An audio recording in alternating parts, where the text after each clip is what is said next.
once again that the Vice President will in fact be issued by the ICC a warrant immediately. So alam natin na si VP Sara ay nandun sa listahan. Pero alam ko na nasa ibaba siya, no? Doon sa mga pinangalanan. Ngunit, ilang araw nakalipas, may mga report na siya na ang uunahin. Where did you get this information, ma'am? Nasusunod si VP Sara na arestuhin?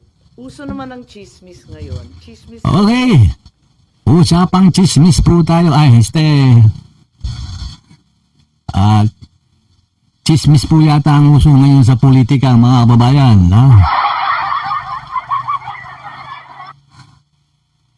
Bago lahat, magandang umaga po sa inyo, mga kababayan. Sa mga isulok naman to, magandang umaga po sa inyo, mga kababayan. Ito pong si Manang Aimee, mga kababayan. Ito pong kanyang sinabi sa press con, mga kababayan, na kasama daw sa uunahin daw si VP Sara para huliin ng ICC, mga kababayan. Pero ang kanyang source, chismis lang daw, mga kababayan. Chismis na po ang labanan ngayon sa politika, mga kababayan. Puro na lang chismis, mga kababayan. Wala nang resibo. Pag tinanong kung nasaan ang resibo, sasabihin mo lang, chismis. Ayaw, di ma. Bakit ba pinagsisiksikan mo, Manang Aimee, ang sarili mo dyan sa mga DDS? Halos lahat naman ayaw sa'yo, Manang Aimee. Lalong-lalo na yung tropa ni Atty. Panelo tsaka ni Pastor Kibuloy, Manang Aimee. Hindi ka naman boboto niya, karami ng mga DDS, pinagsisiksikan mo yung sarili mo. Kinakalaban mo pa yung sarili mong kapatid, Ano ba yan? Ang mahirap niyan, tulad namin, matagal na namin kayong binoboto yung mga Marcos. Pero sa pagkakataong ito, malamang maulat si Manang Aimee, mga kabayan.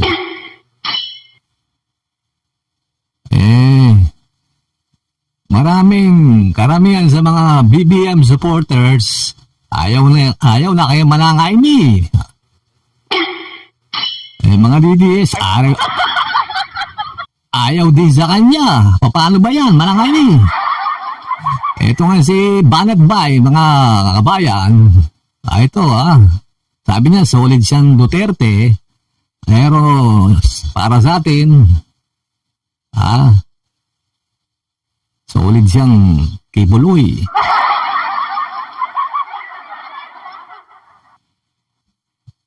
Wait lang. Pakinggan po natin doon si Mr.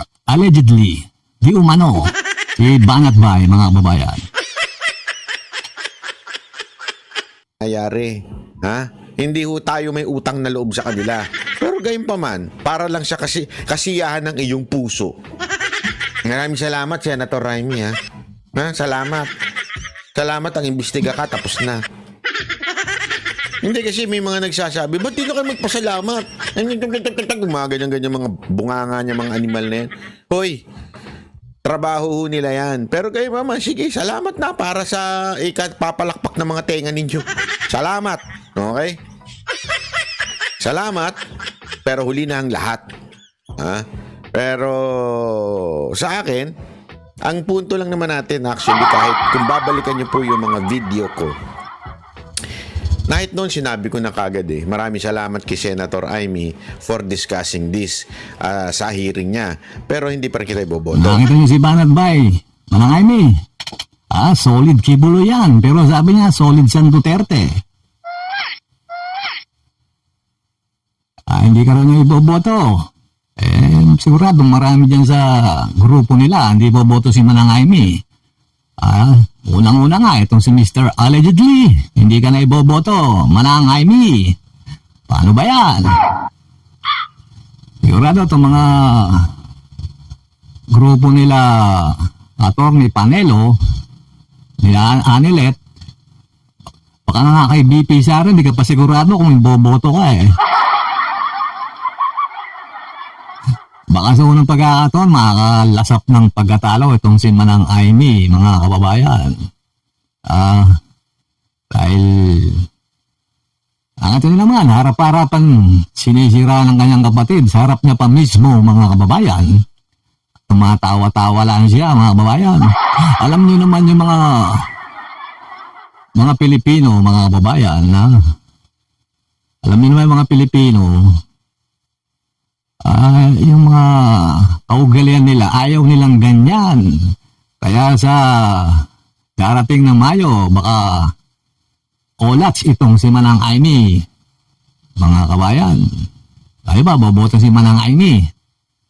Okay, ang narito na po. Maraming salamat po. Huwag niyo po kalimutang mag-subscribe. Pakapindot na rin po ang notification bell. Hanggang sa muli po nating talakayan.